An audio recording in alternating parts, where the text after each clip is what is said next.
Hi everyone, I'm Marcelo from Reviewpad, and in this demo I'm going to show you some of the capabilities of Reviewpad when it comes to handling your pull requests that touch dependencies. So as you probably have tried in the past, GitHub offers and has a lot of bots that take care of your dependency management. So for example, Reviewpad, we use renovate. And so we have a lot of pull requests that Renovate creates that we need to take care of.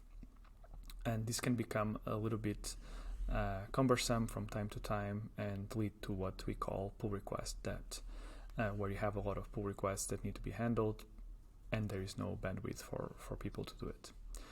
So we thought that we could use Reviewpad to demo some of their capabilities when it comes to these cases. So I've set up a project, a side project called Chatty, and in this project I'm building some AI agents in Golang, essentially a chat agent, both for Discord and for Slack that communicates with OpenAI. And I want to then plug it in with some dependency management of Go, but I want this to be automated. So I've added a Reviewpad YAML file here, and I'm going to go through essentially what the policy that we are trying to do, and then create a couple of pull requests and see this in action to show you. So we start by specifying 4 groups. So the first group is the bots that manage the dependencies. So these are your dependabots, your renovates, or even whatever bots you might have internally in your company. So in our case, we have this engineering alpha. Then we have set up the managers of the dependencies, of the project dependencies. In this case, it's actually humans, so developers like myself or teammates. And we also want to separate. We know that there is some dependencies where if we modify them, if we upgrade them, it's very likely that something might break. So in this case, it's OpenAI. So when we update the goal leap, we don't really know exactly what might happen, so we need to be a bit careful with those dependencies, and that's what we consider them high risk. And finally, just specifying what are the file extensions that we care about when it comes to Go dependencies.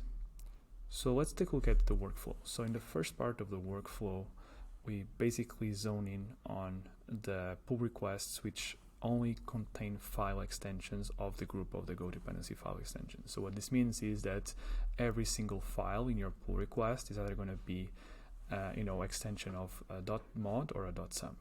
If that's not the case, we are just simply going to assign automatically a reviewer from the groups of dependency managers, and it could be like a group of someone else. So let me just show you exactly how that looks like. So I'm just going to close this tab.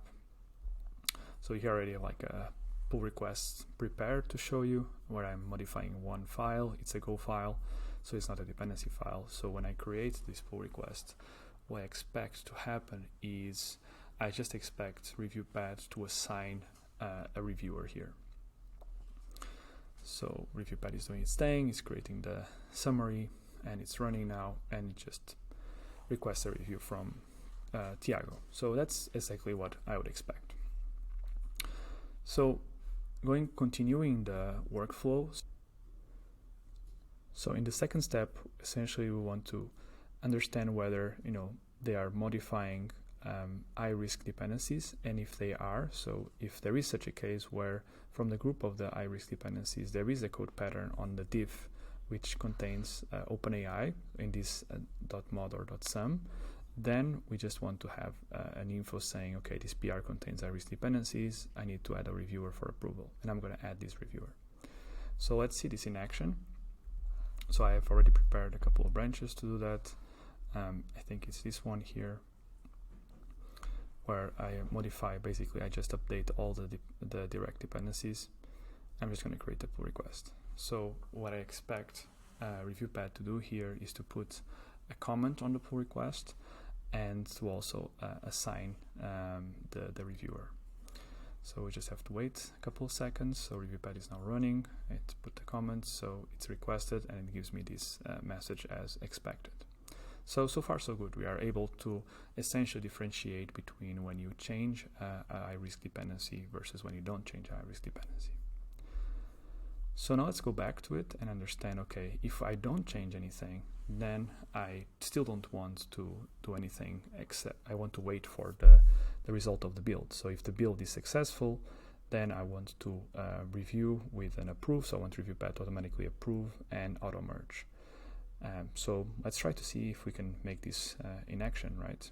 So I've created here another branch where I just modify a single dependency, and this is not Irish dependency. So when I create the pull request, what I expect to happen here is for Reviewpad to first of all just wait for the CI to finish, and if the CI is then green, so now Reviewpad is running, it's not going to do anything, so it's now the build is running, so it's through a GitHub action. And when the build is successful, then Reviewpad is going to run again, it's going to kick in because it's listening to those events, and it should tell us essentially what to do after that. So the build is still running, it should finish pretty quickly. So the checks are passing, and now we should see Reviewpad running again in a couple of seconds. So now Reviewpad kicked in again, and it should auto merge. So it says all requirements are met, it approved, and it auto merged. So this is exactly what we expected, in the sense that we don't auto merge these pull requests unless the build is green. Now let's take a look at an example where the workflows continue, because there is a case where it is a failure. So if it is a failure, then the first thing we want to do is to simply say, okay, we want to give a review which requests changes and saying the building is failing, and we want to add a developer as assignee, right? We want to add someone to take care of that.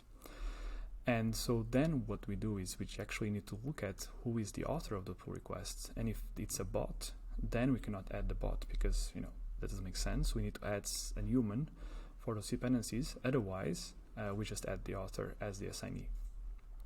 So now if I go back to it, and if I just go and modify a single dependency, for example, let's say I downgrade these to this one, and I just commit these changes, what's going to happen here is when I create a pull request, the build is going to fail. And because it was a human that created this pull request, I should be the one assigned for the pull request. So right now the pull request has no assignees.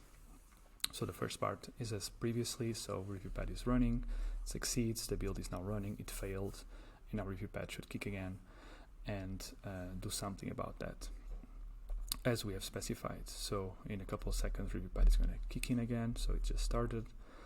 And now I should see Reviewpad, requesting changes and adding me as a assignee for this pull request. So this is exactly what you expected. And now we go and simulate the bot.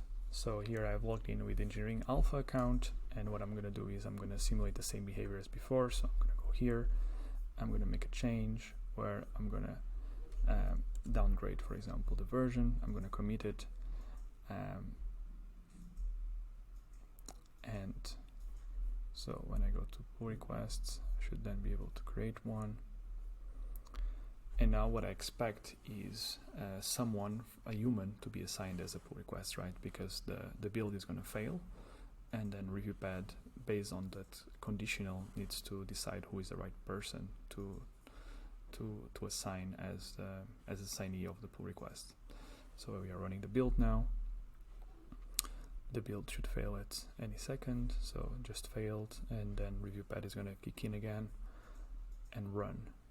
And in this time it's not going to say that it's Engineering Alpha the one that is the assignee, but it should be either myself or Tiago.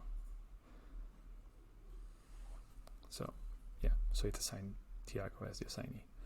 So as you can see, Reviewpad is quite flexible in terms of what you can specify and the level of automations that you can do. So in this case, to recap, we have essentially set up what are our high-risk dependencies. We have set up how we can identify those in a pull request, and then who are the bots and who are the humans.